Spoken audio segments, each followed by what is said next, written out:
name is Beston. I live in Cape Town. Also, I do delivery. Interbet helped me to realize my dreams. Now I have my own delivery vehicle and I'm able to do the removal in and around Cape Town.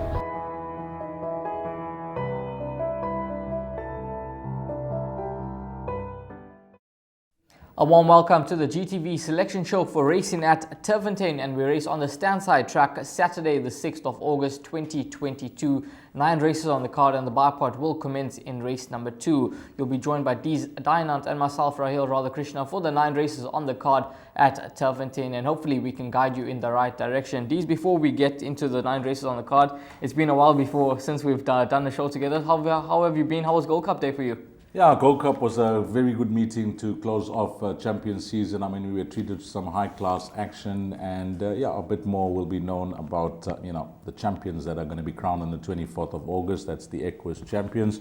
Yeah, and I think Marshall's World of Sport, a big name added to sponsorship here in KZN of the premier staying race in the country.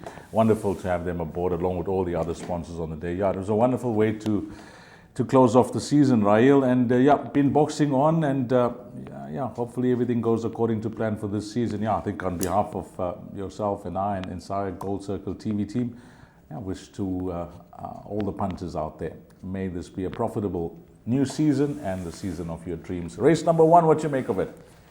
Well, it's a maiden plate over the 1160 meters, and we'll have a look at the field shortly, but we're just chatting off air. The Paul Peter runner, Twice the Storm, has been priced up at 11 to 10 in the market. I see the blinkers have been equipped now with this 3-0 son of Twice over. Muzieni gets aboard. Last time out was reported to be blow-in, but his first 2 rounds were decent efforts. He was beaten behind Jetrix and then Brave Sue. Beaten behind horses that I don't think are going to go on to bigger and better things, but what do you make of Twice the Storm, who has been priced up as a favourite in this lineup? That last run would have to be a concern, but it was over 14.50. But that said, his debut was over 1400 meters, and that was a good run. I see nothing obvious reported with regards to vet examination, but hit a brick wall badly. You're right on the first 2 starts. If you judge him on that, the debut has seen Electric Gold come out to have back-to-back wins. I think the Brief has since won twice, and Parker Jerix has also won. So that form line is looking good of the debut run.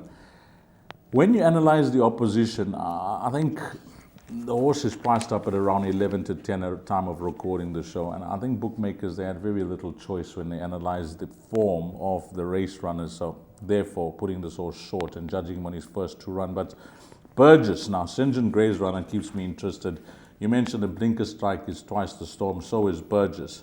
Burgess has got the blinkers and the tongue tie on as well. Now, if you ignore his last start, which we're doing for Twice the Storm, on his 2 previous runs, he must be a serious factor here. Absolutely. I mean, that second to behind Pinch, it was a cracker, and then that second to Lizardo, that just worries me because Lizardo, I don't think it's a horse that's going to win his races, but nonetheless, he did run a good second behind Lizardo. Not the strongest of form lines, however, but we'll see how Burgess does go. It wouldn't be a surprise if anyone of the first-timers were to come through to win, would it? I'm glad you actually mentioned the first-timers, because I pulled out their pedigrees, and number 9, Houston, for Candace Dawson. She trained the half-brother Dera Viva, won 5 from 1400 up to 1700 meters, and Paul Peter has got Rachel Vinegar she's riding for him now, claiming the 1.5 kgs. The dam actually won over 1200 meters. And Paul Peter can certainly tune them up first time out. So what's the betting on that? So I agree with you. If these first timers are above average, close to 80% ready, not in need of the experience, etc., they could make their presence felt here. But I think numbers 5 and 6 could be popular choices for the first race. And whatever bet the guys are fancying, I think 5 and 6. If I'll have to tip them, I'm going to go with the value number 6. Well, you heard it from Dees. The value, number 6, Burgess, as opposed to number 5, Twice the Storm, who has been priced up at your favourite, but it certainly wouldn't be a shock if one of the first-timers were to come through and win race number 1.